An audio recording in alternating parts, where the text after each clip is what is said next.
Hello guys, this is Mukesh. तो एक बार फिर से आप सभी का स्वागत है हमारे चैनल में जिसका नाम है फिजिक्स तड़का। तो आज हम डिस्कस करेंगे एटॉमिक एंड मॉलिक्यूलर फिजिक्स का लेक्चर नंबर 16, जिसमें हमारा जो टॉपिक होगा वो होगा प्योर रोटेशनल स्पेक्ट्रा। ठीक है, इसमें दो केस होंगे हमारे पास।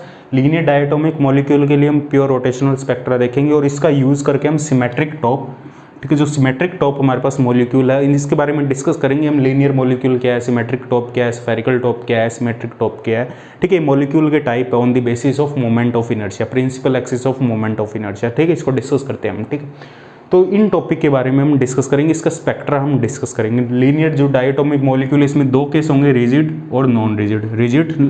रिजिड लीनियर डायटोमिक मॉलिक्यूल और non rigid linear diatomic molecule, इन दोनों का स्पेक्ट्रा हम देखेंगे कैसा होगा। ठीक है, तो बेसिकली हम डिस्कस करेंगे रोटेशनल स्पेक्ट्रा। ठीक है, तो हमने जो प्रीवियस वीडियो थी हमने मॉलिक्यूलर फिजिक्स स्टार्ट की थी, लेक्चर नंबर 15, जिसमें हमने डिस्कस किया था जो एनर्जी लेवल्स है मॉलिक्यूल के वो कितने टाइप के हो सकते हैं। तो हमें पता था 3 टाइप के एनर्जी लेवल थे। कौन कौन से एनर्जी लेवल थे हमारे पास, थोड़ा सा रिकैप ले लेते हैं। इलेक्ट्रॉनिक एनर्जी लेवल, और सेकेंड था हमारे पास वाइब्रेशनल, इनको हमने डिस्कस किया था, और थर्ड था हमारे पास रोटेशनल एनर्जी लेवल। 3 टाइप के एनर्जी लेवल थे। Electronic level it is due to the electronic configuration of electron, vibration level due to the vibration of atom. ठीक है, rotational level due to the rotation of molecule. अब देखो जो हम discuss करेंगे rotational spectra, pure rotational spectra. Rotational spectra का मतलब there is transition between rotational level. मान लो हमारे पास अलग अलग रोटेशनल लेवल है। देखो हमारे पास 2 इलेक्ट्रॉनिक लेवल थे, इलेक्ट्रॉनिक लेवल से अटैच वाइब्रेशन लेवल थे, उन वाइब्रेशन लेवल के अलग अलग रोटेशन लेवल थे। तो हम ड्रॉ कर रहे हैं, ये रोटेशनल लेवल है मान लो। इन रोटेशनल लेवल में जब ट्रांजिशन होगी, ठीक है, मान लो जो मॉलिक्यूल है वो एक रोटेशन लेवल से दूसरे रोटेशन लेवल में जाएगा। जब वो नीचे आएगा रोटेशन लेवल में तब तो वो रेडिएशन है वो एमिट करेगा। अब जब वो ऊपर जाएगा, एक रोटेशन लेवल लोअर लेवल से ऊपर की तरफ जाएगा तो वो ट्रांजिशन वो अब्जॉर्ब करेगा, और जब नीचे आएगा हायर रोटेशन लेवल से लोअर रोटेशन लेवल में आएगा तो ये एमिशन करेगा। और जो एमिशन और अब्जॉर्प्शन फ्रीक्वेंसी होगी यहाँ पे वो कौन से रीजन में होगी, वो होगी माइक्रोवेव रीजन में। रोटेशन स्पेक्ट्रम में हमने पढ़ा है जो रोटेशनल एनर्जी लेवल है इनकी जो रेंज होती है, एनर्जी रेंज वो होती है 10⁻³ इलेक्ट्रॉन वोल्ट, और ये आता है माइक्रोवेव या फार इंफ्रारेड रीजन। तो फार इंफ्रारेड रीजन की लाइट है, यदि उसको किसी मॉलिक्यूल पे हम इंसिडेंस करवाएंगे तो it will get absorb by this molecule, क्योंकि रोटेशन लेवल में ट्रांजिशन होगा। जो रोटेशन लेवल का गैप है वो इतना है 10⁻³ इलेक्ट्रॉन वोल्ट, और इससे रिलेटेड जो वेवलेंथ है हमारे पास वो है माइक्रोवेव इन फार इंफ्रारेड रीजन में। तो इस लाइट को यदि हम किसी मॉलिक्यूल पे इंसिडेंस करवाएं, एक मॉलिक्यूल का जो सॉल्यूशन है हमारे पास गैसियस या लिक्विड सॉल्यूशन है, इस पे इंसिडेंस करवाएंगे तो जो रेडिएशन है द फार इंफ्रारेड रेडिएशन और microwave radiation it will get absorb by this molecule. ठीक है, इसे हम कहेंगे अब्जॉर्प्शन स्पेक्ट्रा। कौन कौन सी फ्रीक्वेंसी अब्जॉर्ब हुई है, कितनी हमें लाइंस मिल रही है, अब्जॉर्प्शन स्पेक्ट्रा मतलब ये जो रेडिएशन है it is absorb by this molecule. मतलब जो मॉलिक्यूल है एक रोटेशन लेवल से दूसरे रोटेशन लेवल में ट्रांजिशन कर रहा है। ठीक है, इसको ही हम कहेंगे अब्जॉर्प्शन स्पेक्ट्रा। जो हमारा रोटेशनल स्पेक्ट्रा है इसमें 2 टाइप के स्पेक्ट्रा, अब्जॉर्प्शन और एमिशन स्पेक्ट्रा। ठीक है, अब्जॉर्प्शन होगा जब वो अब्जॉर्ब करेगा हायर लेवल में जाएगा, एमिशन होगा जब हायर लेवल से लोअर लेवल में आएगा। मतलब इसका मतलब क्या है, देखो हायर लेवल में जाने का और लोअर लेवल में आने का क्या मतलब है। लोअर लेवल के में आने का मतलब है उसकी जो रोटेशन है वो कम हो गई, धीरे हो गया, वो जो घूम रहा था रोटेट कर रहा था किसी एक्सिस के अबाउट, यदि उसकी स्पीड बढ़ गई मतलब उसने कुछ अब्जॉर्ब किया। यदि उसकी स्पीड कम होगी मतलब उसने कुछ एमिट किया, तभी उसकी स्पीड कम होगी। कुछ एनर्जी उसने एमिट कर दी, कुछ एनर्जी अब्जॉर्ब कर ली तो उसकी स्पीड बढ़ जाएगी, कुछ एनर्जी एमिट कर दी तो उसकी स्पीड कम हो जाएगी। ठीक है, तो यही स्पेक्ट्रा है हमारे पास, अब्जॉर्प्शन स्पेक्ट्रा और एमिशन स्पेक्ट्रा। अब देखो जो मेन इसमें जो इंपॉर्टेंट पॉइंट है, सबसे इंपॉर्टेंट पॉइंट ये है, जो अब्जॉर्प्शन स्पेक्ट्रा है और एमिशन स्पेक्ट्रा है वो उन्हीं मॉलिक्यूल में होगा जिनके पास परमानेंट इलेक्ट्रिक डाइपोल मोमेंट हो। ठीक है, ऐसे मॉलिक्यूल जिनके पास ये नोट है, ऐसे मॉलिक्यूल जिनके पास परमानेंट इलेक्ट्रिक डाइपोल मोमेंट हो, डाइपोल मोमेंट, उन्हीं में, ठीक है, जो ये रोटेशनल स्पेक्ट्रा है, प्योर रोटेशनल स्पेक्ट्रा है, उन्हीं मॉलिक्यूल में एग्जिस्ट करेगा, उन्हीं मॉलिक्यूल में एग्जिबिट करेगा जिनमें परमानेंट इलेक्ट्रिक डाइपोल मोमेंट हो। तो परमानेंट इलेक्ट्रिक डाइपोल मोमेंट कौन से मॉलिक्यूल में होगा, ये होगा हमारे पास हेटेरोन्यूक्लियर में।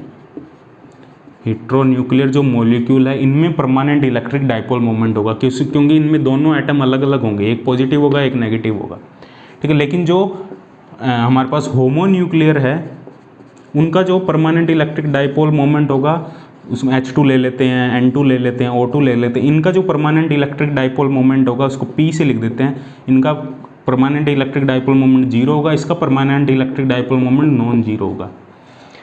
तो जो रोटेशनल स्पेक्ट्रा है ये उन्हीं में एग्जिस्ट करेगा, उन्हीं मॉलिक्यूल में एग्जिस्ट करेगा जिनका कुछ परमानेंट इलेक्ट्रिक डाइपोल मोमेंट है। क्यों? क्योंकि यदि परमानेंट इलेक्ट्रिक डाइपोल मोमेंट है तो इलेक्ट्रिक फील्ड लगाने पे वो रोटेट कर सकता है। यदि डाइपोल मोमेंट है तभी रोटेट करेगा, यदि डाइपोल मोमेंट नहीं है तो वो रोटेट नहीं करेगा। इसका डाइपोल मोमेंट जीरो है तो इंटरेक्शन एनर्जी, मान लो एक हमारे पास दो मॉलिक्यूल है, एक हमारे पास HCl है, एक H2 है, दोनों को हमने इलेक्ट्रिक फील्ड में रखा, ये इलेक्ट्रिक फील्ड हमारे पास, इस दोनों को इस इलेक्ट्रिक फील्ड में रखा, ठीक है। एक HCl को रखा हमने पॉजिटिव नेगेटिव, एक H2 को रखा, तो कौन सा रोटेट करेगा इनमें? H2 का तो जो परमानेंट इलेक्ट्रिक डाइपोल मोमेंट है वो जीरो है, HCl का कुछ परमानेंट इलेक्ट्रिक डाइपोल मोमेंट है, तो इंटरेक्शन एनर्जी क्या होगी हमारे पास? P dot E. ये इंटरेक्शन एनर्जी है इलेक्ट्रोमैग्नेटिक थ्योरी से, तुम्हें पता है P डॉट ई। तो ये एनर्जी जीरो होगी H2 के लिए, तो ये एनर्जी जीरो होगी। पॉजिटिव HCl की एनर्जी जीरो नहीं होगी, तो ये रोटेट करेगा, मतलब ये रोटेट करेगा तो मतलब यदि इसकी एनर्जी बढ़ रही है, रोटेशन की एनर्जी बढ़ रही है, तो मतलब ये हायर लेवल में जा रहा है। रोटेशन की एनर्जी कम हो रही है मतलब ये लोअर लेवल में आ रहा है। अब्जॉर्ब कर रहा है रेडिएशन को तो हायर लेवल में जा रहा है, एमिट कर रहा है रेडिएशन को तो लोअर लेवल में आ रहा है, ठीक है। तो ये हमारे पास, तो ये नॉट इंपॉर्टेंट पॉइंट क्या है, यदि कोई भी मॉलिक्यूल है जिसका परमानेंट इलेक्ट्रिक डाइपोल मोमेंट है, ठीक है, वही रोटेशनल स्पेक्ट्रा एमिट करेगा या एब्जॉर्ब करेगा, ठीक है। वही मतलब रोटेशन जो स्पेक्ट्रा है उसका एमिशन या एब्जॉर्प्शन सिर्फ हेट्रोन्यूक्लियर में ही होगा, होमोन्यूक्लियर में नहीं होगा। और इस जो रोटेशनल स्पेक्ट्रा है हमारे पास, इसका यूज़ कहाँ करते हैं हम? इसका यूज़ करते हैं to find the internuclear distance, और इसका यूज़ करते हैं हम, एप्लीकेशन क्या है इसकी, इसका यूज़ करते हैं हम टू फाइंड इंटरन्यूक्लियर डिस्टेंस। दोनों जो मॉलिक्यूल है हमारे पास उसके बीच में, दो एटम इनके बीच में इंटरन्यूक्लियर डिस्टेंस क्या है, इसको फाइंड करने में इसका यूज़ करते हैं। और इसका जो सेकंड एप्लीकेशन है वो इसका मोमेंट ऑफ इनर्शिया फाइंड करने में, इस मॉलिक्यूल का मोमेंट ऑफ इनर्शिया फाइंड करने में, ठीक है। तो जो हेट्रोन्यूक्लियर हमारे पास मॉलिक्यूल है उसका मोमेंट ऑफ इनर्शिया या उसकी इंटरन्यूक्लियर डिस्टेंस है वो हम आराम से प्योर रोटेशनल स्पेक्ट्रा से फाइंड कर सकते हैं।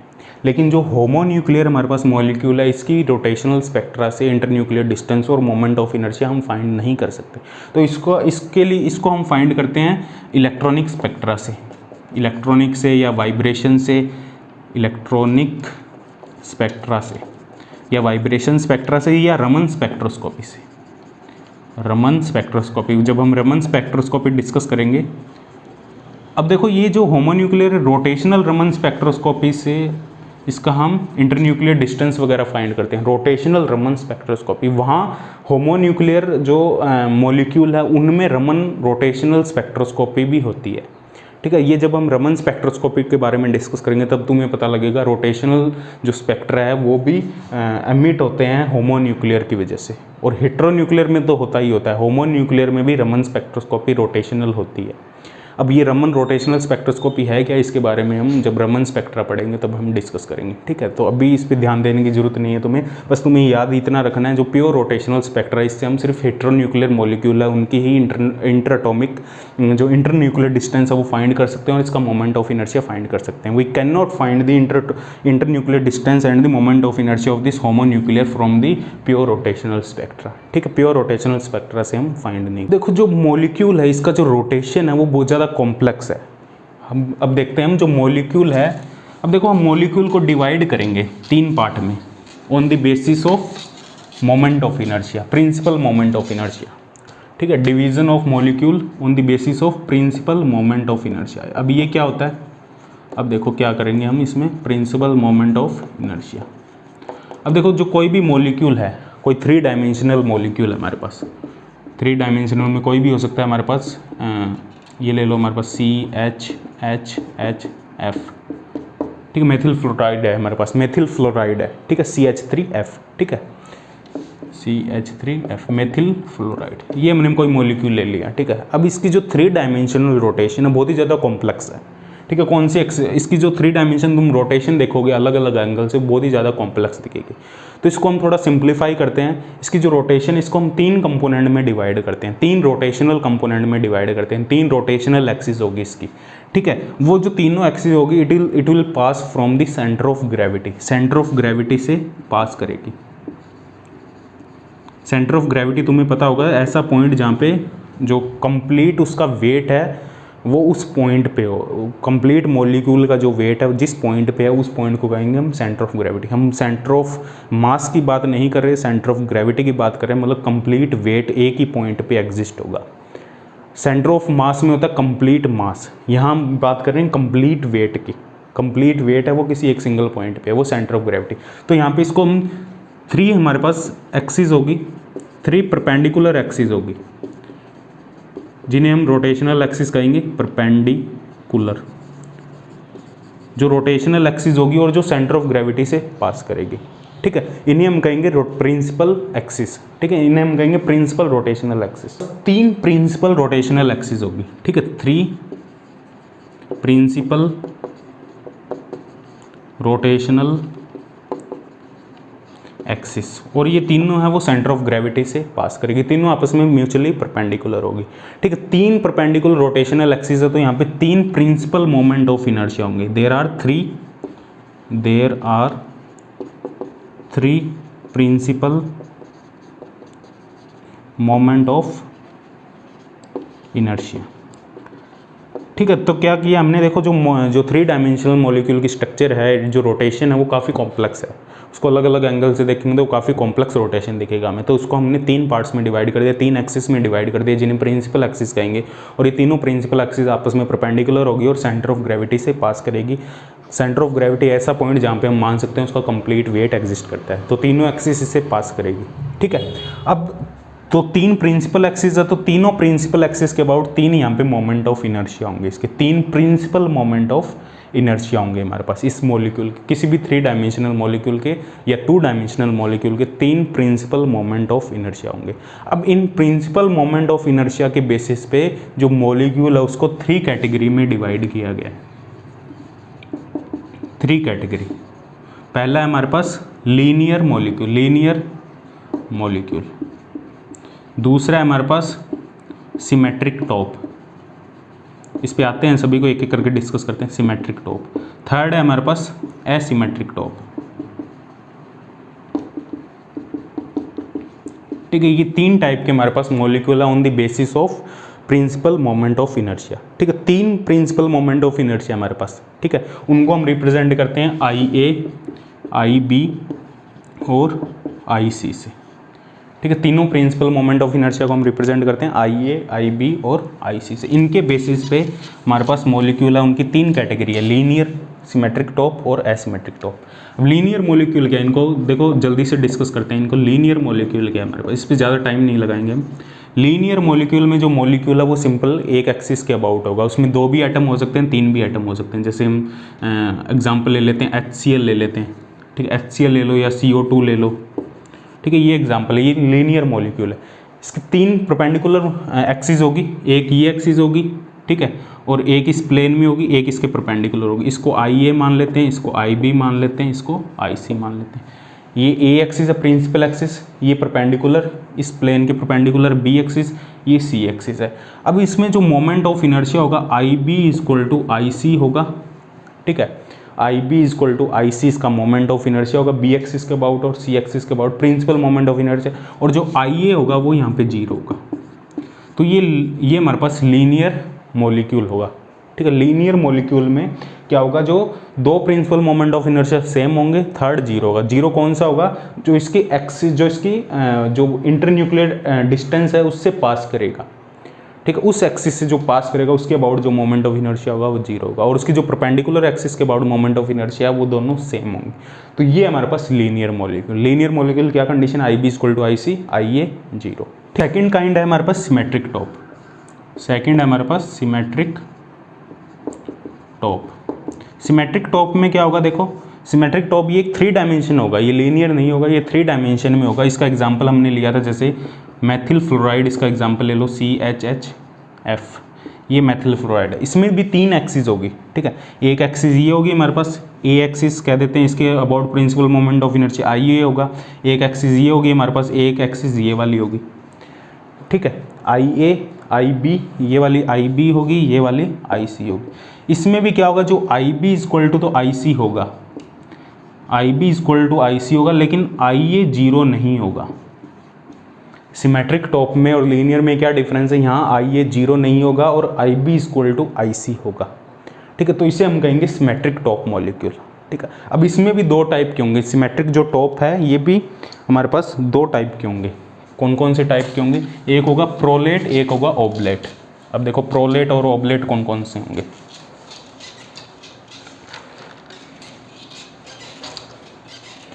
यदि I B equal to I C, इसकी value greater than I A है, तो ये होगा prolate symmetric top, prolate symmetric top.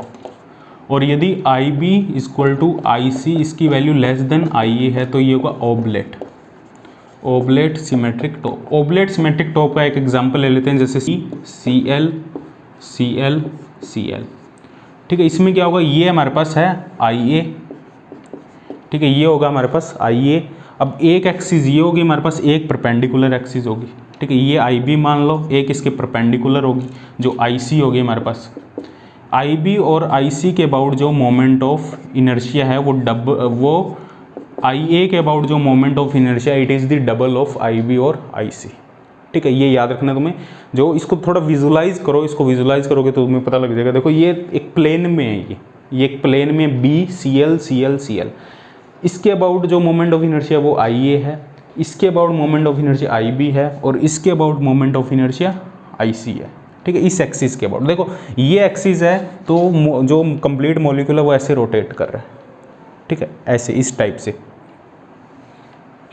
देखो ये जो एक्सिस है इसके अबाउट ये इस टाइप से रोटेट कर रहा है, ये एक प्लेन में है, बी सी एल एक प्लेन में है, इस एक्सिस के अबाउट ये ऐसे रोटेट कर रहा है, इस टाइप से, ठीक है, इस टाइप से रोटेट कर रहा है। और इस एक्सिस के अबाउट ये दोनों सी एल ऊपर जाएंगे, ये वाला सी एल नीचे आएगा, एक रोटेशन के बाद ये दोनों सी एल यहाँ आ जाएंगे, एक नीचे सी एल आ जाएगा, फिर कंप्लीट रोटेशन के बाद दोबारा यही आ जाएगा एक्सिस, ठीक है। यदि हाफ रोटेशन के बाद ये ऐसी स्ट्रक्चर हो जाएगी, C L B C L, half rotation के बाद, ठीक, फिर दोबारा कंप्लीट ये एक राउंड ले लेगा। और ये एक्सिस है हमारे पास आई बी, और आई सी के अबाउट ये आई सी एक्सिस है जो इस प्लेन से पास कर रही है, तो एक आई सी होगा, ये रोटेट करके यहाँ आ जाएगा, ठीक है, ये ऐसे रोटेट करेगी, दोनों सी एल ऐसे रोटेट करेंगे, ठीक है, एक कंप्लीट राउंड के बाद दोबारा यहाँ आ जाएंगे। देखो कुछ देर बाद ये दोनों सी एल इस एक्सिस के अबाउट यहाँ पे होंगे, दोनों सी एल, एक सी एल यहाँ होगा, जब दोनों यहाँ होंगे ये यहाँ होगा, फिर ये ऊपर चले जाएंगे, C L C L C L, एक हाफ रोटेशन के बाद ये वाली शेप आ जाएगी जो इसमें आई थी हमारे पास, फिर ये दोबारा यहाँ आ जाएंगे, फिर दोबारा नीचे आ जाएंगे।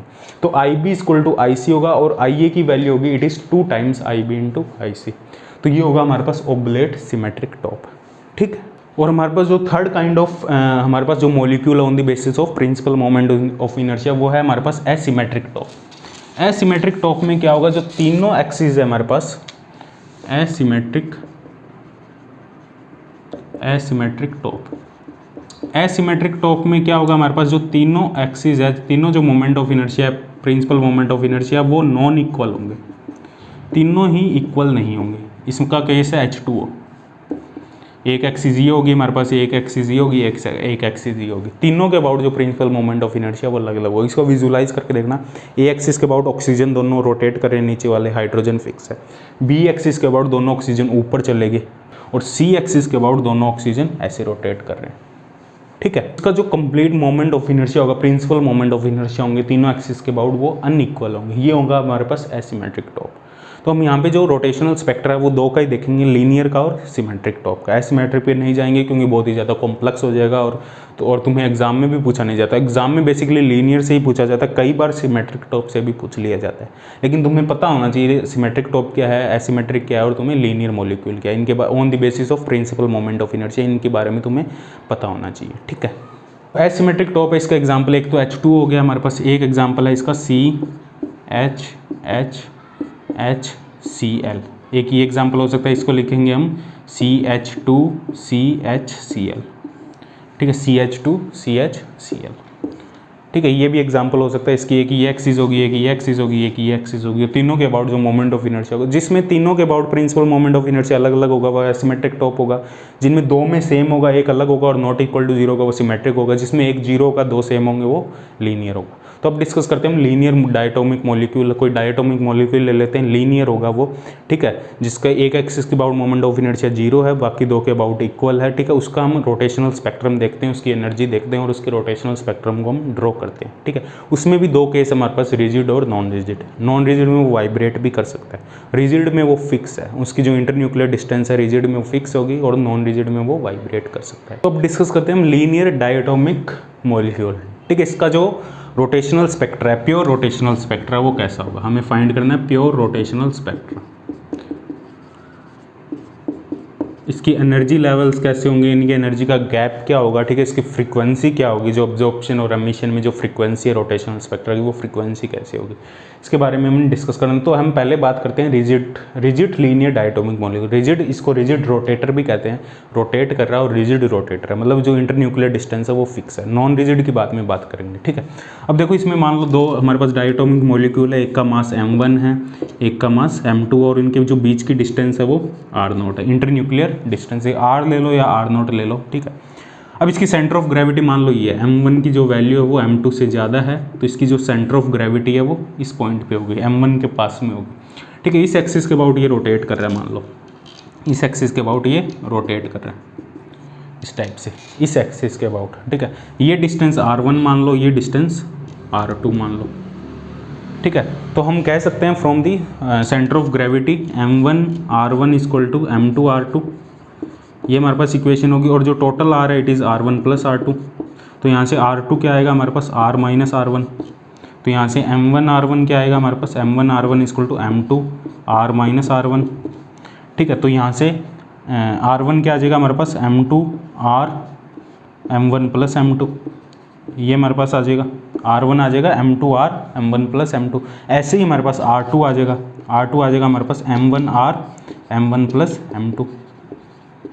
अब जो मोमेंट ऑफ इनर्शिया होगा टोटल इस एक्सिस के अबाउट, जो मोमेंट ऑफ इनर्शिया होगा उसकी डेफिनेशन क्या है, m1 r1 square plus m2 r2 square, ये मोमेंट ऑफ इनर्शिया होगा, क्योंकि ये पॉइंट मास होंगे, ये जो एटम होंगे ये पॉइंट मास होंगे, क्योंकि इनके बीच की डिस्टेंस बहुत ज़्यादा होगी एज़ कम्पेयर टू इनके साइज। इनका जो साइज़ है वो होगा 10⁻⁻15 मीटर राउंड, और इनके बीच की डिस्टेंस होगी 10⁻⁻10 मीटर राउंड, तो इनके बीच की डिस्टेंस काफ़ी लार्ज होगी। तो पॉइंट मास के लिए जो मोमेंट ऑफ इनर्शिया होगा it is like this, m1 r1 square plus m2 r2 square. r1 और r2 की वैल्यू पुट करो यहाँ पे, m1 r1 स्क्वायर पुट करेंगे तो m2 square r square m1 plus m2 square plus m2 m1 square r square m1 plus m2 whole square, ये value put कर दी हमने यहाँ पे ही दोनों। अब देखो यहाँ पे m1 m2 कॉमन ले लिया, m1 plus m2 square common LCM ले लिया, तो यहाँ से क्या आएगा m1, यहाँ से आ जाएगा m1 कॉमन ले लिया, यहाँ से आ जाएगा इस ये टर्म आ जाएगी m1 r square, second term आ जाएगी m2 r स्क्वायर, ठीक है। अब देखो ये आ जाएगा m1 m2 m1 plus m2 whole square, m1 plus m2 r square common आ जाएगा, ठीक है। तो ये m1 प्लस m2 से एक होल पावर कैंसिल हो जाएगी, तो ये आ जाएगा m1 m2 m1 plus m2, ठीक है, r स्क्वायर। तो ये हमारे पास मोमेंट ऑफ इनर्शिया होगा, ये इस एक्सिस के अबाउट होगा और यही इस एक्सिस के अबाउट होगा, और इस एक्सिस के अबाउट जो टोटल मोमेंट ऑफ इनर्शिया होगा IA वो जीरो होगा, ये IB है, ये IC है, IB और IC के अबाउट सेम होगा, IA के अबाउट जीरो होगा, ठीक है। इसको हम लिखेंगे रिड्यूस्ड मास, इसको लिखेंगे म्यू से, इसे हम कहेंगे reduced mass, I equal to mu r square, mu होगा रिड्यूस्ड मास, ये बहुत जगह पढ़ा होगा तुमने। इसका जो कंप्लीट सिस्टम है, इसका जो कंप्लीट इस एक्सिस के अबाउट जो टोटल मास है वो म्यू है, म्यू r स्क्वायर, ये टोटल मोमेंट ऑफ इनर्शिया होगा। इसकी जो एनर्जी होगी, ठीक है, इस ये मॉलिक्यूल रोटेट कर रहा है, मान लो इसको हमने एनर्जी दी, ये एनर्जी ये रोटेट कर रहा है, तो इसके जो एनर्जी लेवल्स होंगे, इसकी जो एनर्जी होगी, ठीक है, उसका हम डायरेक्ट फॉर्मूला लिखेंगे, हम सॉल्व नहीं करेंगे, क्योंकि इसको क्वांटम मैकेनिकली सॉल्व करते हैं यूजिंग श्रोडिंगर इक्वेशन, ठीक है। बोर्न ओपर हैमर अप्रोक्सीमेशन लिया था, उसकी हेल्प से हम इसको सोल्व करते हैं प्योर रोटेशनल स्पेक्ट्रा के लिए स्फेरिकल कोऑर्डिनेट लेके, ठीक है। लेकिन हम यहाँ सोल्व नहीं कर रहे, लेकिन हमारे कोई काम का भी नहीं और डेरिवेशन तुम्हें कहीं नहीं पूछा जाएगा, ठीक है। तो हम डायरेक्ट एनर्जी लिखेंगे यहाँ पे, जो एनर्जी का फॉर्मूला होगा यहाँ पे रोटेशनल एनर्जी E, ठीक है। जो रोटेशनल एनर्जी E है उसका जो फॉर्मूला होगा हमारे पास h² 8π² I J+1, ठीक है। ये हमारे पास एनर्जी का रोटेशनल एनर्जी का फॉर्मूला होगा। और यहाँ पे जो I है वो मोमेंट ऑफ इनर्शिया होगा, I होगा moment of inertia, principal moment of inertia, और इसकी जो वैल्यू होगी वो होगी μr²। और J होगा यहाँ पे rotational quantum number, rotational quantum number, या हम ये भी कह सकते हैं एंगुलर मोमेंटम भी कह सकते हैं, एंगुलर मोमेंटम क्वांटम नंबर, क्योंकि एंगुलर मोमेंटम से आएगी ये, क्योंकि एंगुलर मोमेंटम होगा उसका, वो रोटेट कर रहा है तो उसका एक एंगुलर मोमेंटम होगा, तो ये angular momentum quantum number J होगा, ठीक है। अब इसको देखो, यदि HC से डिवाइड करें तो ये हमारे पास शिफ्ट आ जाएगी, हमारे पास टर्म वैल्यू आ जाएगी, ठीक है, सेंटीमीटर इनवर्स में।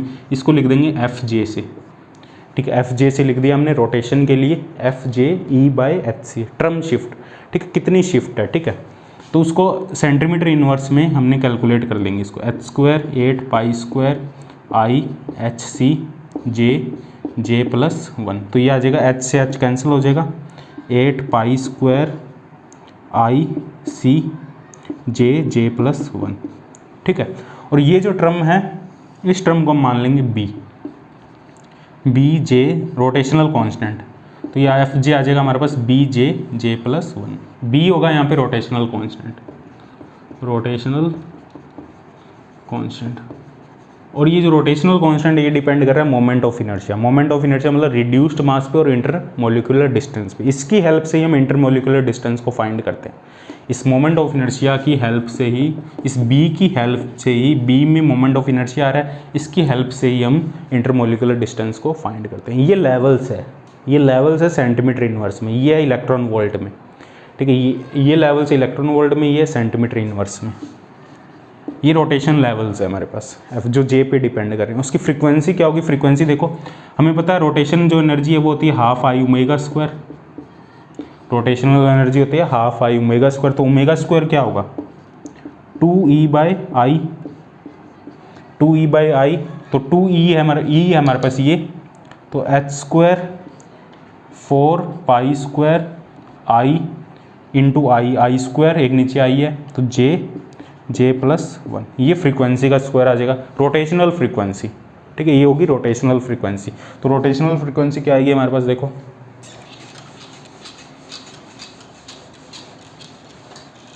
तो रोटेशनल फ्रीक्वेंसी होगी हमारे पास ω, इसका रूट लेंगे तो H आ जाएगा बाहर, 2 बाहर आ जाएगा, पाई बाहर आ जाएगा, I बाहर आ जाएगा, 2πI J+1 रूट, ठीक है। ये हमारे पास रोटेशनल फ्रीक्वेंसी आ जाएगी,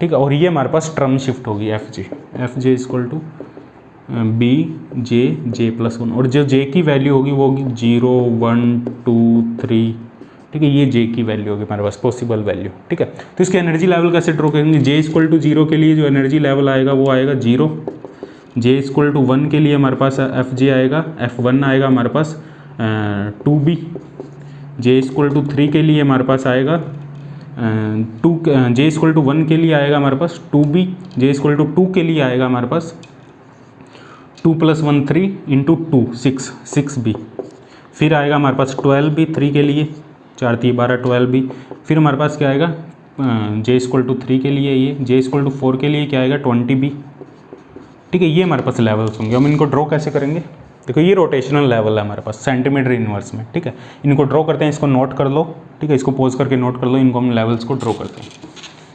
लेवल है मान लो J = 0, फिर उसके बाद हायर लेवल है 2B, ये डिफरेंस 2B का होगा, फिर है 6B, मतलब जो ऑर्डर है वो बढ़ता जाएगा, जो गैप है वो बढ़ता जाएगा 4B, फिर है हमारे पास 6B था ये, 6B के बाद है हमारे पास 12B, फिर है 20B। तो ये जो गैप है ये बढ़ रहा है, लेकिन यहाँ पे जो डिफरेंस है ये है 2B का, ये डिफरेंस है हमारे पास 4B का, ये जो गैप है ये बढ़ रहा है, ये डिफरेंस है हमारे पास 6B का, ये जो गैप है ये लगातार बढ़ रहा है। ये होगा J इक्वल टू 0, ये होगा J equal to 1, J equal to 2, J equal to 3।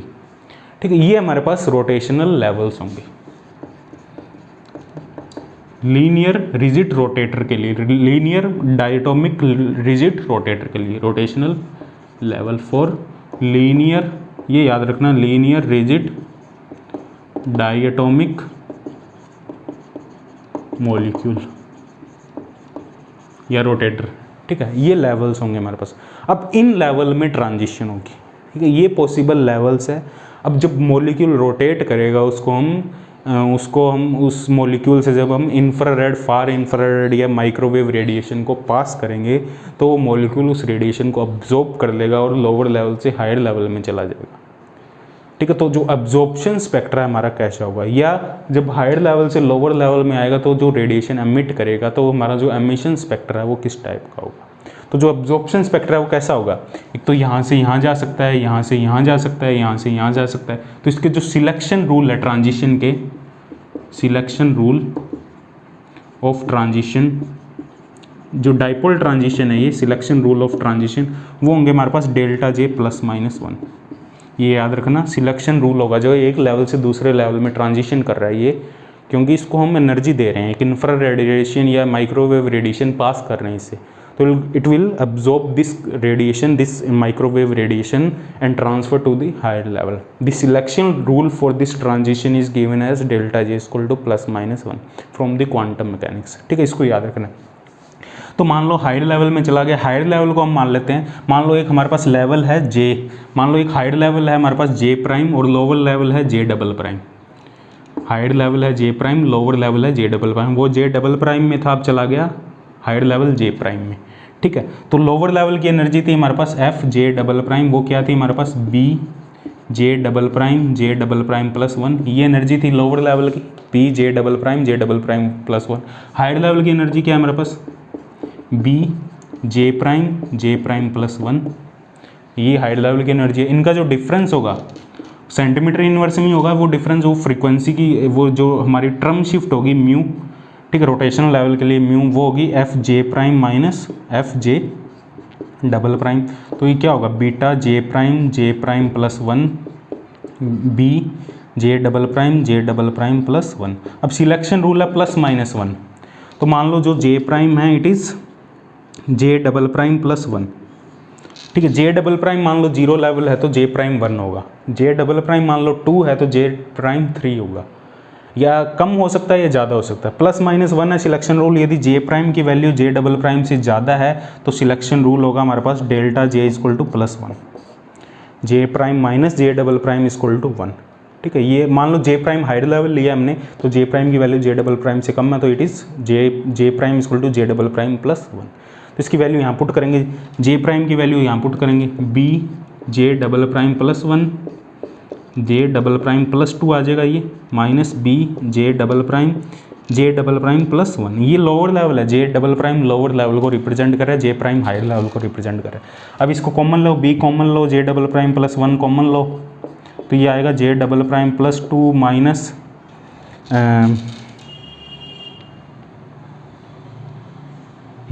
-2 minus J''।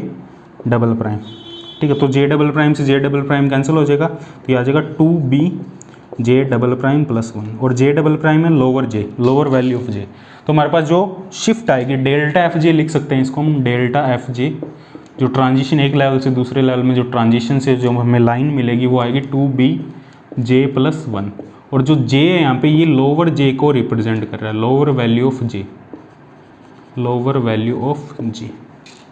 ठीक है, 2Bj+1। अब J की वैल्यू यदि 0 है, 0 से यदि वो 1 में जा रहा है तो J की वैल्यू 0 आ जाएगी, तो ये जो शिफ्ट है ये 2B का होगा। अब देखो इसको हम ड्रॉ करते हैं, ये हमारे पास स्पेक्ट्रा है, ये हमारे पास रोटेशनल स्पेक्ट्रा है, ये रोटेशनल लेवल्स है, ये रोटेशनल एनर्जी लेवल्स होंगे,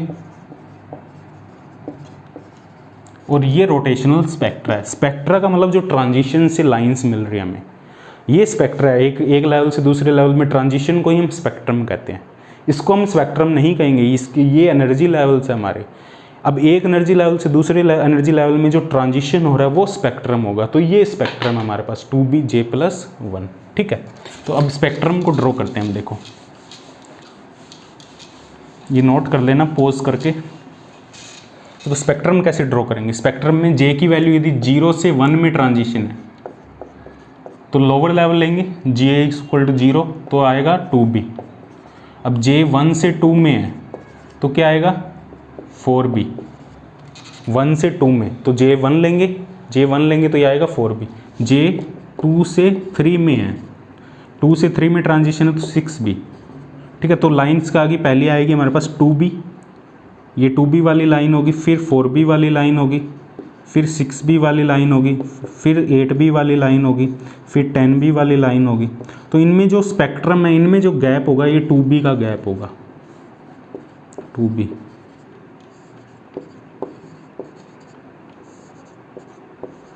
ये जो गैप है, ये जो स्पेक्ट्रम है, अब देखो यहाँ से यहाँ एक मॉलिक्यूल गया तो ये लाइन मिली हमें, मतलब ये अब्जॉर्प्शन लाइन है, ठीक है। ये लाइन अब्जॉर्ब हुई, ठीक है। हम यहाँ इसको ऐसे दिखा रहे हैं एमिट हुई, लेकिन ये अब्जॉर्ब हुई लाइन, उस इंफ्रारेड फ्रीक्वेंसी में से ये लाइन चली गई, ठीक है। ये लाइन अब्जॉर्ब होगी।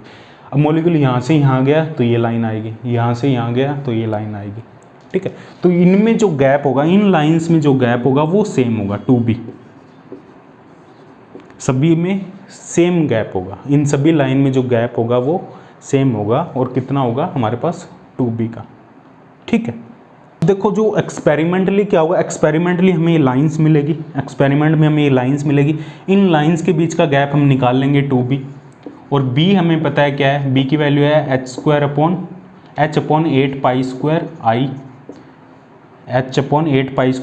× C, ये B की वैल्यू है। इसकी हेल्प से हम मोमेंट ऑफ इनर्शिया कैलकुलेट कर सकते हैं। 2B की वैल्यू हमें पता है, 2B से हम B फाइंड कर सकते हैं, फिर यहाँ से B से हम I फाइंड कर लेंगे, h/8π² B × C।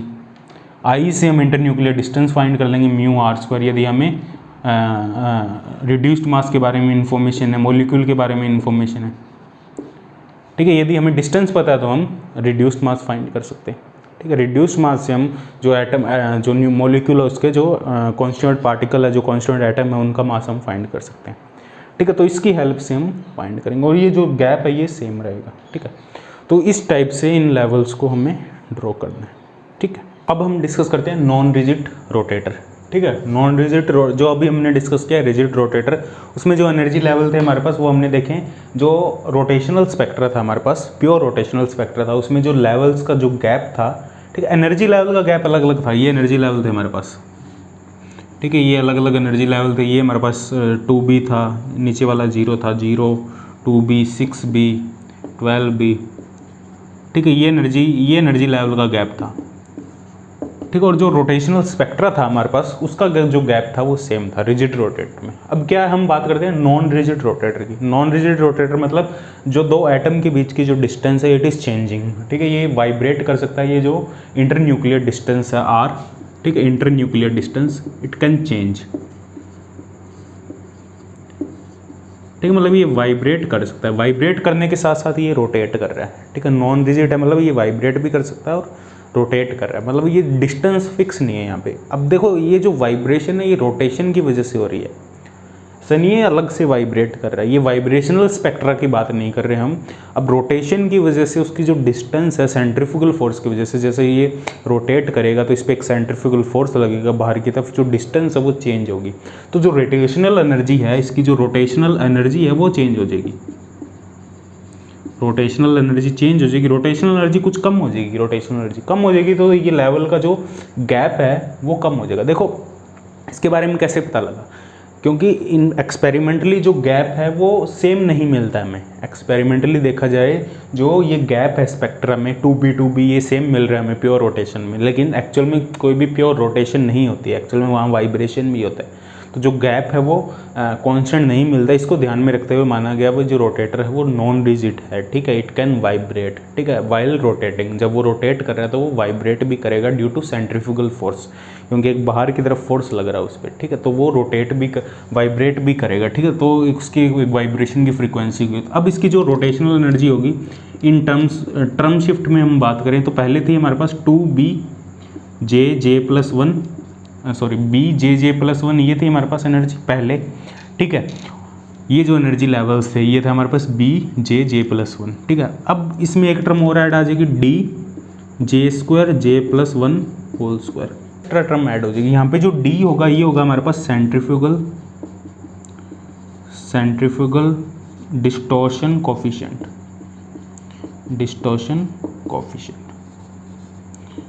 Centrifugal distortion coefficient, और इसकी जो वैल्यू होगी डी की वो होगी 4b³ अपॉन ओमेगा स्क्वायर, और यहाँ पे जो ओमेगा स्क्वायर है वो है वाइब्रेशनल फ्रीक्वेंसी, वो है वाइब्रेशनल फ्रीक्वेंसी। ये वाइब्रेशनल फ्रीक्वेंसी मतलब जो वाइब्रेट कर रहा है ये मॉलिक्यूल, इसकी vibrational frequency due to centrifugal motion, centrifugal वो मूव कर रहा है, सेंट्रीफ्यूगल फोर्स लग रहा है उसको, उसकी वजह से वो वाइब्रेट कर रहा है, वो वाइब्रेशनल फ्रीक्वेंसी। ये याद रखना बहुत ही इंपॉर्टेंट फॉर्मूला है, ये काफ़ी बार पूछ लिया जाता है तो मैं इस पर क्वेश्चन भी बन जाता है। इसे कहते हैं हम सेंट्रीफ्यूगल डिस्टॉर्शन कोफिशिएंट। अब देखो जो एनर्जी है वो माइनस में हो रही है।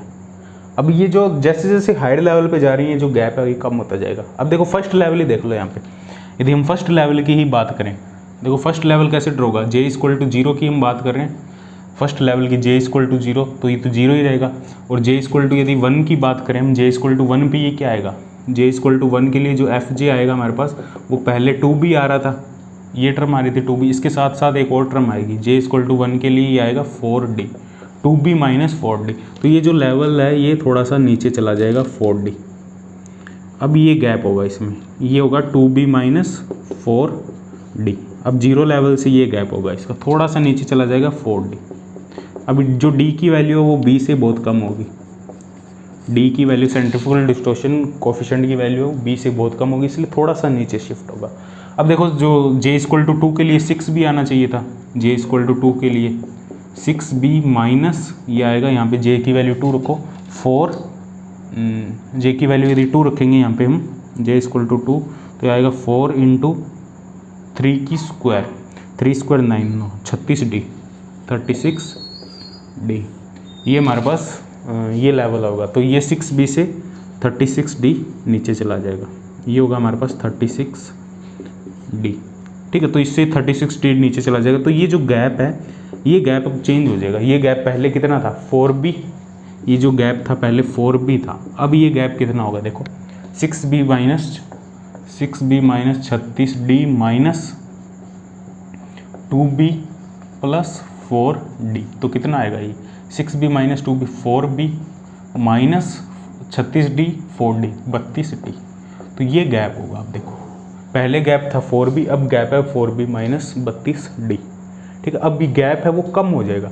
अब जैसे जैसे और हायर ऑर्डर पे जाएंगे जो गैप है ये और कम होता जाएगा। अब जो गैप होगा वो 6b से भी बहुत ज़्यादा, जो rate of change of gap है, जो किस रेट से जो गैप है वो चेंज हो रहा है वो भी कम हो जाएगा जैसे जैसे हायर ऑर्डर। तो जो एनर्जी लेवल है वो शिफ्ट हो जाएंगे, ये एनर्जी लेवल शिफ्ट हो जाएंगे, shifting in energy level due to centrifugal distortion. अब स्पेक्ट्रा की बात करते हैं, स्पेक्ट्रा कैसे होगा, ये तो एनर्जी लेवल की बात कर लिया, एनर्जी लेवल शिफ्ट हो गए तो स्पेक्ट्रा भी चेंज हो जाएगा। ये जो स्पेक्ट्रा मिल रहा है इनमें जो गैप आएगा वो भी चेंज हो जाएगा, पहले कॉन्स्टेंट था, अब देखो गैप में क्या चेंज आएगा। अब ये ट्रांजिशन की बात करते हैं हम, ये तो हमने एनर्जी लेवल की बात कर ली। इस टाइप से तुम कैलकुलेट कर सकते हो, j इक्वल टू 3 के लिए, j इक्वल टू 4 के लिए, ठीक है, वो आराम से कर सकते हो तुम। अब देखो हम ट्रांजिशन की बात करते हैं।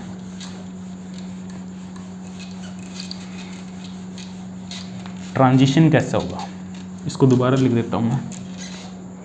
देखो ट्रांजिशन कैसा होगा, एफ जे है हमारे पास B J plus 1 minus D J square J plus 1 whole square. Transition के लिए एक हायर लेवल चाहिए होता है, एक लोअर लेवल, क्योंकि सिलेक्शन रूल सेम रहेंगे, delta J plus minus, selection rule यहाँ भी प्लस माइनस 1 रहेगा। ये मान लो जे लेवल है लोअर लेवल, ये हायर लेवल है जे प्लस 1, ठीक है, इनमें एक ट्रांजिशन होगी, ठीक है। तो ये आएगा हमारे पास जो डेल्टा एफ जे आएगा हमारे पास वो आएगा F J plus 1 minus F जे।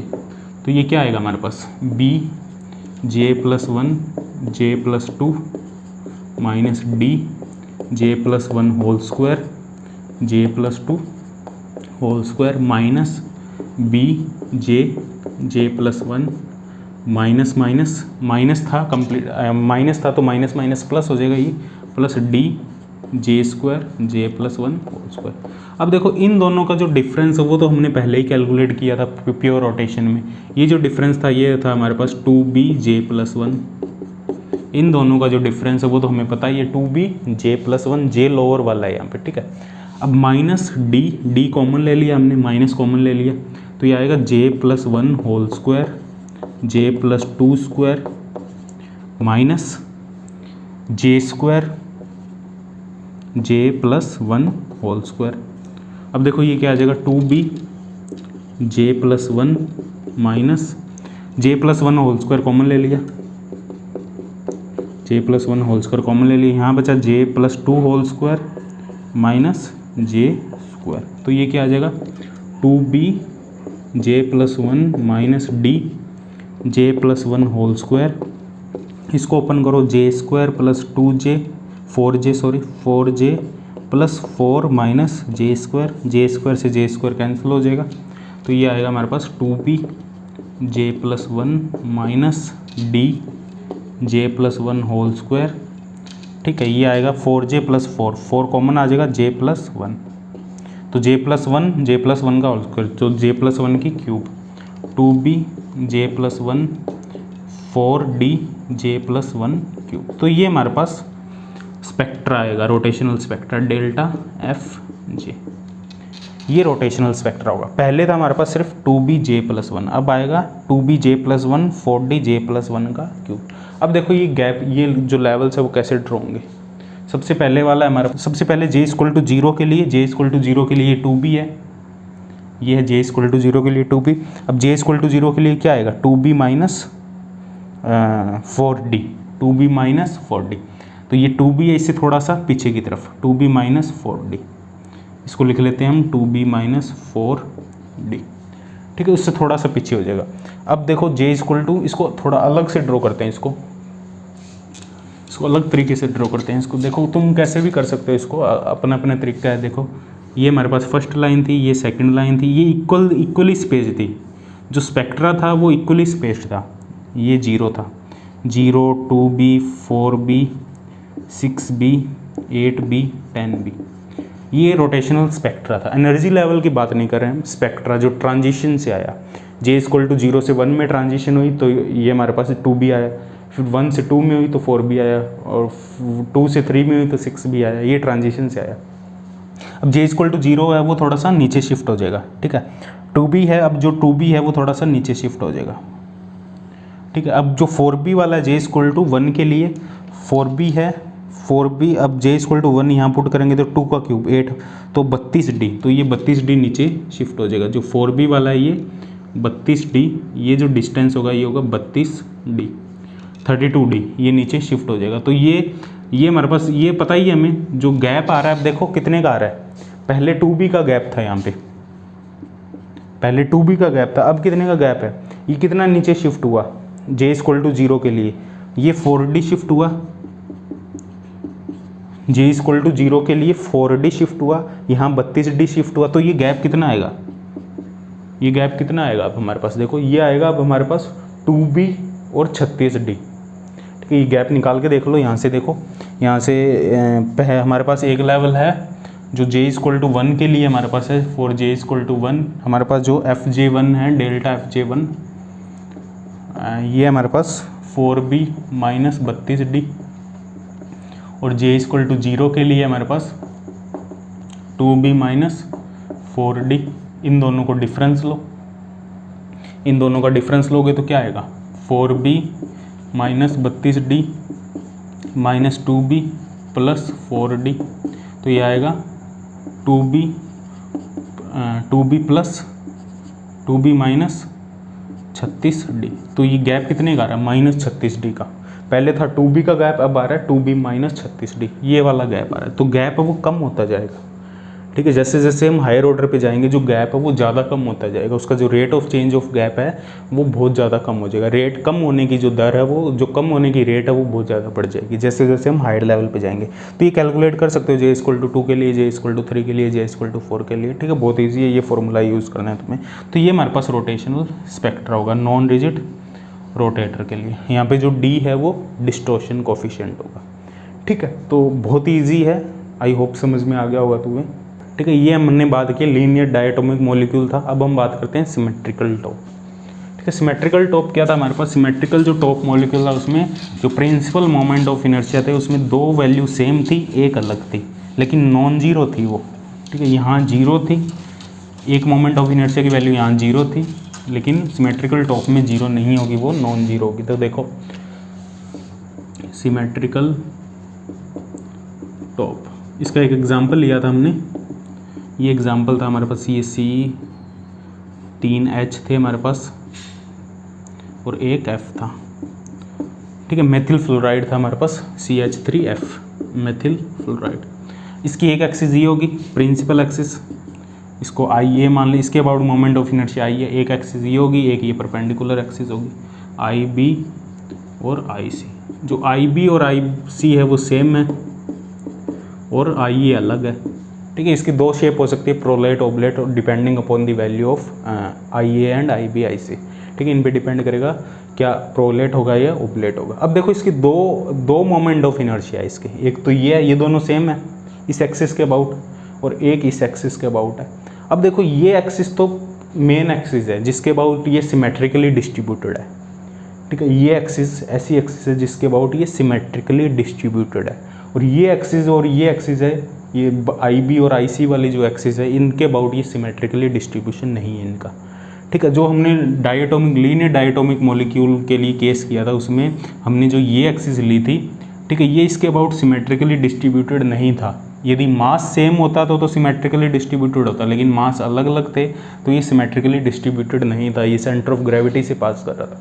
यदि ये एक्सिस लेते तो इसके अबाउट ये सिमेट्रिकली डिस्ट्रीब्यूटेड होता, लेकिन इसके अबाउट जो मोमेंट ऑफ इनर्शिया था जीरो था। इस एक्सिस के about moment of inertia zero था, इसके अबाउट हमने कैलकुलेट किया था। अब यहाँ पे इस एक्सिस के about moment of inertia zero नहीं है, तो इसको भी कंसीडर करना है। इसको तो कंसीडर करेंगे ही करेंगे परपेंडिकुलर, जिसके अबाउट ये सिमेट्रिकली डिस्ट्रीब्यूटेड नहीं है, इसके अबाउट ये सिमेट्रिकली डिस्ट्रीब्यूटेड नहीं था क्योंकि मास अलग अलग थे। ठीक है, तो इसको तो कंसीडर कर ही रहे हैं IB और IC को। ठीक है, अब इसके साथ साथ IA को भी कंसीडर करना है। अब इसके लिए जो एंगुलर मोमेंटम था हमारे पास, इस एक्सिस के अबाउट जो एंगुलर मोमेंटम वो J था, यहाँ भी हम J ले लेंगे इसको। इसके अबाउट जो एंगुलर मोमेंटम होगा उसको ले लेंगे हम K। इसके अबाउट भी ये रोटेट कर रहा है, इसका अलग एंगुलर मोमेंटम होगा, इसके अबाउट J है। अब जो मैक्सिमम जो टोटल एंगुलर मोमेंटम होगा वो J होगा यहाँ पे। ठीक है, और जो K है इसकी वैल्यू J से ज़्यादा नहीं हो सकती। अब देखो यहाँ पे जो एनर्जी लेवल्स आएंगे हमारे पास, जो हम इसको सोल्व नहीं कर रहे, हम डायरेक्ट लिखेंगे इसका जो रोटेशनल स्पेक्ट्रम होगा। अब ये J और K दोनों पे डिपेंड करेगा, J एंड K, क्योंकि दो एंगुलर मोमेंटम है, एक J है एक K है। तो ये होगा BJ+1 minus A minus B K square, इसका स्क्वायर होगा। अब A यहाँ पे है हमारे पास h square 8 pi square IA angular momentum about moment of inertia about axis A IAC, और यहाँ पे जो B होगा वो तुम्हें पता ही है h square 8 pi square IBC। अब ये हमारे पास रिजिड रोटेटर के लिए, अभी भी ये रिजिड रोटेटर है, इसके जो बॉन्ड है, इसके जो CH बॉन्ड है, CF बॉन्ड है, ये CH बॉन्ड है, ये एंगल है, ये चेंज नहीं हो रही जब ये रोटेट कर रहा है। रिजिड रोटेटर का मतलब है ये जो बॉन्ड एंगल है ये भी चेंज नहीं हो रही, बॉन्ड लेंथ भी चेंज नहीं हो रही, ये रिजिड रोटेटर का केस है अभी। तो ये होगा हमारे पास BJ+1 A minus B K square. अब जो K की पॉसिबल वैल्यू हो सकती है वो -J2 + J हो सकती है, लेकिन K स्क्वायर है तो माइनस वैल्यू लेने की जो एनर्जी लेवल होगा, जो K स्क्वायर है तो यहाँ पे एनर्जी लेवल डीजनरेट होगा, डबली डीजनरेट, क्योंकि -J और +J के लिए सेम आएगा, लेकिन K की वैल्यू -J2 + J होगी, मतलब टोटल 2J+1 वैल्यू पॉसिबल हो सकती है। एक J की पर्टिकुलर वैल्यू के लिए K की हमारे पास 2J+1 वैल्यू हो सकती है। ठीक है, एक पर्टिकुलर J के लिए इसकी 2J+1 पॉसिबल वैल्यू होगी। ये इसमें ज़्यादा हमें डीप में जाना नहीं, क्वांटम मैकेनिक्स से आता है ये कंप्लीट डिस्क्रिप्शन। ठीक है, जो हमारा सिमेट्रिकल टॉप है इसका जो एनर्जी लेवल है, ठीक है, हम बस इसको डिस्कस कर रहे हैं। इसमें एनर्जी आएगी BJ+1 minus A minus B K square, और K की वैल्यू -J2 + J, इसकी पॉसिबल वैल्यू हो सकती है 2J+1, और A की ये वैल्यू होगी, B की ये वैल्यू होगी। ठीक है, इसका जो सिलेक्शन रूल है वो देखो क्या होगा। इसका जो सिलेक्शन रूल होगा ΔJ +-1 और ΔK 0, ये इसका सिलेक्शन रूल होगा। ΔK 0 होगा, ΔJ +-1 होगा। अब ट्रांजिशन देखो कैसे होगी। अब जो ट्रांजिशन है डेल्टा एफ होगा हमारे पास एफ जे प्लस वन के माइनस एफ जे के, एफ जे प्लस वन के माइनस एफ जे के, तो एक प्लस वन कर देंगे। अब ये वाली टर्म तो कैंसिल ही हो जाएगी डायरेक्ट, क्योंकि डेल्टा के जीरो है, तो ये वाली टर्म तो दोनों में सेम होगी, तो डायरेक्ट कैंसिल हो जाएगी। तो जो स्पेक्ट्रा है वो अभी भी सेम आएगा, 2b J plus one, pure rotational वाला ही स्पेक्ट्रा आएगा यहाँ पे, ठीक है। जो गैप होगा, जो स्पेक्ट्रम मिलेगा हमें, उनका जो गैप होगा वो अभी भी 2b ही गैप रहेगा वहाँ पे लेवल्स के बीच में, ठीक है। वो k पे डिपेंड नहीं करेगा, क्योंकि जो ट्रांजिशन रूल है वो है डेल्टा k इक्वल टू 0, ठीक है। तो एनर्जी लेवल चेंज हो जाएंगे, एनर्जी लेवल चेंज हो जाएंगे, लेकिन जो स्पेक्ट्रम हमें मिलेगा वो सेम ही मिलेगा इस केस में भी, सिमेट्रिकल टॉप में, ठीक है, रिजिड रोटेटर में। अब हम बात करते हैं नॉन रिजिड रोटेटर की, ठीक है। ये रिजिड रोटेटर सिमेट्रिकल टॉप में रिजिड केस है। अब हम बात करते हैं इसी में नॉन रिजिड की। जो नॉन रिजिड होगा उसमें कुछ टर्म्स और ऐड हो जाएगी, जैसे हमने पहले नॉन रिजिड किया था लीनियर में, उसमें एक टर्म एक्स्ट्रा ऐड हो जाएगी, लेकिन यहाँ एक ऐड नहीं होगी, यहाँ बहुत सारी टर्म ऐड हो जाएगी, ठीक है। यहाँ पे एक चीज़ याद रखना, ये प्लस है, सॉरी ये प्लस होगा, यहाँ पे माइनस नहीं होगा, ये यहाँ पे प्लस होगा, इसको ध्यान रखना, ये प्लस होगा, ठीक है। हम बात करते हैं नॉन रिजिड रोटेटर की।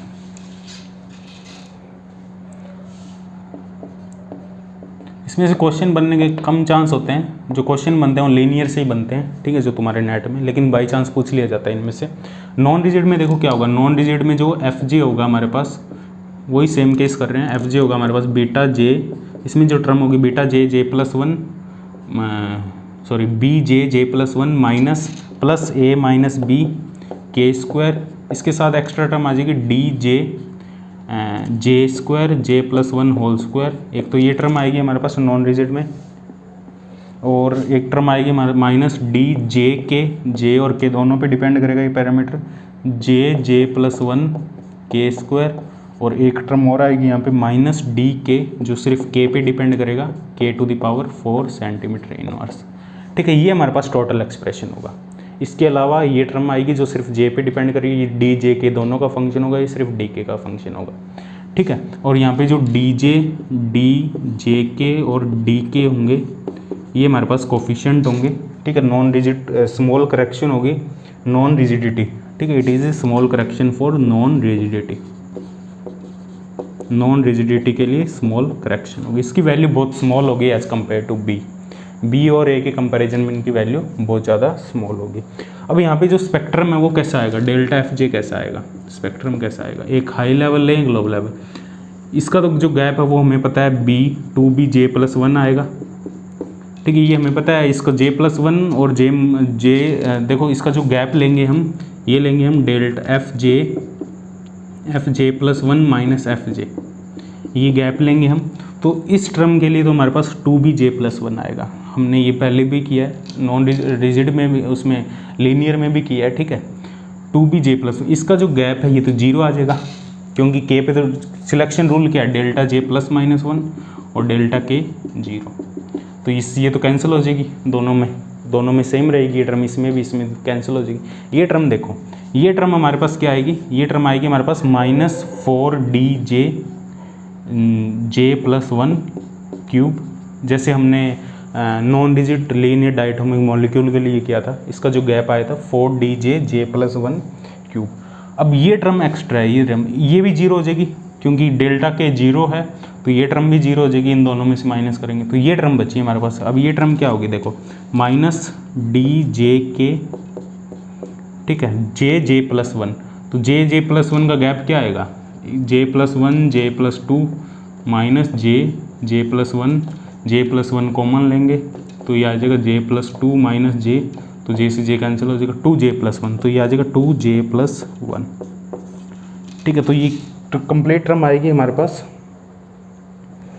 यहाँ पे साथ में के स्क्वायर भी आएगा, यहाँ पे के स्क्वायर भी है टर्म साथ में आएगा के स्क्वायर, ठीक है। तो ये आएगा हमारे पास complete 2b J plus one minus 4d J plus one cube minus D J के 2d जे के जे प्लस वन के स्क्वायर पे डिपेंडेंस होगी इसकी, जे के साथ साथ अब के स्क्वायर पे भी डिपेंडेंस होगी। अब देखो इतना तो पहले ही आ रहा था हमारे पास लीनियर में, अभी एक्स्ट्रा टर्म आ जाएगी जो के पे भी डिपेंड करेगी। अब जो के है वो जे पे डिपेंड कर, के की अलग अलग पॉसिबल वैल्यू हो सकती है जे के लिए, ठीक। अब देखो k की वैल्यू 0 है। अब देखो जो k रिप्रेजेंट कर रहा है वो इस एंगुलर मोमेंटम को रिप्रेजेंट कर रहा है इस एक्सिस के अबाउट, ठीक है। एक्सियल ये एक्सिस है इसकी, जिसके अबाउट ये इसका मॉलिक्यूल का डिस्ट्रीब्यूशन सिमेट्रिक है।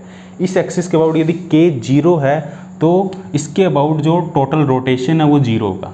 इस एक्सिस के अबाउट इस एक्सिस के अबाउट जो डाइपोल मोमेंट है वो चेंज नहीं होगा। इलेक्ट्रिक डाइपोल मोमेंट है, it will not change about this axial rotation. मतलब इस एक्सिस के अबाउट यदि मॉलिक्यूल रोटेट करेगा तो ये बिहेव करेगा, ये ऐसे लगेगा लीनियर मॉलिक्यूल की तरह ही बिहेव कर रहा है, क्योंकि कोई भी एनर्जी रिक्वायर्ड नहीं है। यदि इस एक्सिस के अबाउट इस मॉलिक्यूल, हमें लीनियर का केस ले लेते हैं, लीनियर में यदि इस एक्सिस के अबाउट हम रोटेट करें इसको तो कोई भी रोटेशनल एनर्जी रिक्वायर्ड नहीं होती हमें, ठीक है। तो वहाँ पे एंगुलर मोमेंटम अपने आप ही 0 होता है के, लेकिन यहाँ के 0 होने का मतलब है इसमें डाइपोल मोमेंट चेंज नहीं होगा इसका, ठीक है, रोटेशन से। रोटेशनल एनर्जी में कोई फर्क नहीं पड़ेगा, no rotational energy, no rotational energy needed इसको रोटेट करवाने में इस एक्सिस के अबाउट। यदि k 0 है, अलग अलग केस होते हैं, k की 0 की वैल्यू भी हो सकती है, k की +-1 भी हो सकती है। k की +-1 होगी तो ये रोटेट करने से डाइपोल मोमेंट चेंज होगा तो रोटेशनल एनर्जी चेंज होगी, ठीक है। तो k की वैल्यू 0 के लिए ये हमारे पास एक्सियल रोटेशन से कोई भी डाइपोल मोमेंट चेंज नहीं होगा, तो ये वही आएगा सेम लीनियर वाला केस 4dj j+1 यदि k की वैल्यू यहाँ पे +-1 है तो ये टर्म एक्टिवेट हो जाएगी, ये टर्म एक्टिवेट हो जाएगी। तो इसके अबाउट रोटेशन से भी जो मॉलिक्यूल है उसका रोटेशनल एनर्जी रिक्वायर्ड है। इसके अबाउट यदि रोटेट करना है तो भी हमें रोटेशनल एनर्जी रिक्वायर्ड है, ठीक है। अब ऐसा क्यों हो रहा है, देखो ये नॉन रिजिड रोटेटर है, रोटेट करने से क्या होगा, नॉन रिजिड रोटेटर है तो ये जो बॉन्ड लेंथ है ये भी चेंज होगी और जो एंगल है ये भी चेंज होगा। थियोरेटिकली डिस्कस कर रहे हैं हम इसको, बॉन्ड लेंथ भी चेंज होगी, non rigid rotator bond length भी चेंज होगी और जो एंगल है ये भी चेंज होगा।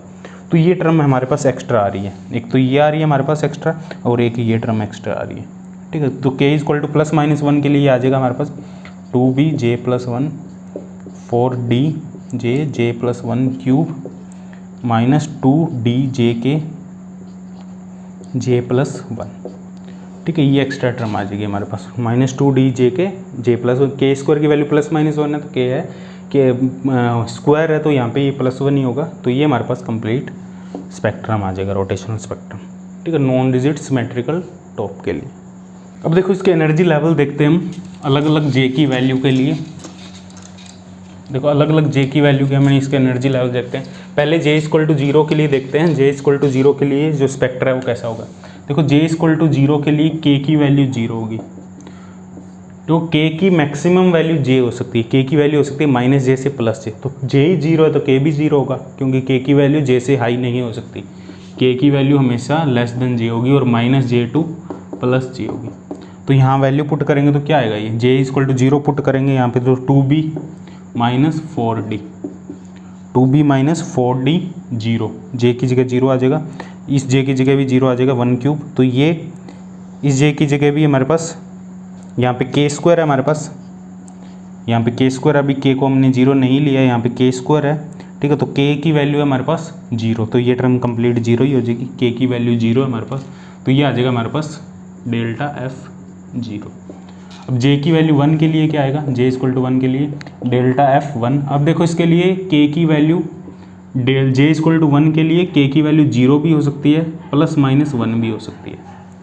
j = 1 के लिए j = 0 के लिए k 0 था, j = 1 के लिए k 0 भी हो सकता है +-1 भी हो सकता है। अब j1 रखेंगे तो यहाँ पे क्या आएगा 4b, यहाँ पे j1 रखेंगे तो 4d 2 की क्यूब 8, फिर यहाँ पे -2d। अब ये तो k = 0 के लिए 0, पहले k = 0 के लिए सोल्व कर रहे हैं, k = 0 के लिए ये टर्म तो 0 ही हो जाएगी। तो j = 1 और k = 0, तो ये आएगा हमारे पास 4b - 8d, ठीक है, 4b - 32d, ठीक है। अब j = 1 और k = +-1, तो ये आएगा हमारे पास 4b - 32d। अब एक एक्स्ट्रा टर्म आ जाएगी, k की वैल्यू यहाँ 1 रखेंगे तो 2d j की वैल्यू 1, k की वैल्यू 1 +-1 1 +-1, और ये आ जाएगा हमारे पास 2 1 जे की वैल्यू 1 है तो 1 + 1 2, तो ये आ जाएगा 2 × 2 4। ठीक है, अब यहाँ पे जे की वैल्यू यदि 2 रखेंगे हम तो के होगा हमारे पास 0 ± 1 ± 2। तो ये अलग अलग वैल्यू हम कैलकुलेट कर सकते हैं। पहले जे की वैल्यू 2 के 0, जे की वैल्यू 2 के ± 1, जे की वैल्यू 2 के ± 1, के ± 2। तो ये एनर्जी लेवल है, इसके हम अलग अलग कैलकुलेट कर सकते हैं। आई थिंक ये तुम कर लोगे खुद। ठीक है, इसके लिए कर देता हूँ, चलो जे = 2 के लिए कर लेते हैं। जे = 2 के लिए के 0 है, के 0 और जे = 2, तो जे = 2, 2 + 1 3, 6b, तो ये आएगा 6bF2। के की वैल्यू है 0। वैसे एफ जे के होता है, ये डेल्टा एफ जे के होता है। ठीक है, डेल्टा एफ जे के होता है, जे 2 है के 0 है। ठीक है, 6b - 4d, जे की वैल्यू 2, 2 + 1 3, 3 का 2 + 1 3 का क्यूब 27। ठीक है, जे की वैल्यू 2 है तो 2 + 1 3, 3 का क्यूब 27, ये 0 आ जाएगा -0। तो ये आएगा 6b - 27 × 4, 8108d। ठीक है, अब डेल्टा एफ जे की वैल्यू 2 है और के की वैल्यू +- 1 है, के की वैल्यू +- 1 है, तो डेल्टा एफ 2 क्या आएगा 6b - 108d। ठीक है, जे की वैल्यू भी 2 ही है, यहाँ पे आ जाएगा -2d जे के 2d, जे और के की वैल्यू यहाँ पुट कर देना। जे की वैल्यू है 2 तो 3, अब के की वैल्यू +- 1 तो 1, तो ये हमारे पास आ जाएगा 6d। इसको लिख देंगे हम 6 × d। ठीक है, ऐसे ही +- 2 के लिए भी आ जाएगा 6b - 108d -2 × 3, जे की वैल्यू 2 है तो 3 × के की वैल्यू 2 है तो 4djk। ठीक है, तो ये पॉसिबल वैल्यू होगी हमारी स्पेक्ट्रा की। ठीक है, इस तरह डीप में तुमसे नहीं पूछेगा, तुमसे लीनियर के बारे में पूछेगा, सिमेट्रिक का थोड़ा मोटा पूछ सकते हैं, इससे बाहर नहीं जाएगा क्वेश्चन। ठीक है, यहीं से क्वेश्चन बनेंगे, जब क्वेश्चन करेंगे तुम्हें समझ में आ जाएंगे किस टाइप के क्वेश्चन बनते हैं यहाँ से। ठीक है, तो इसमें इतना ही है। नेक्स्ट वीडियो में हम डिस्कस करेंगे वाइब्रेशन रोटेशन कंप्लीट, जो कंबाइंड है हमारे पास, vibrational spectra, rotational spectra combined, उसको डिस्कस करेंगे। ठीक है, फिर उसके बाद हम इनके कंबाइंड क्वेश्चन करेंगे जो प्रीवियस ईयर में नेट जेआरएफ में पूछे गए हैं। ठीक है।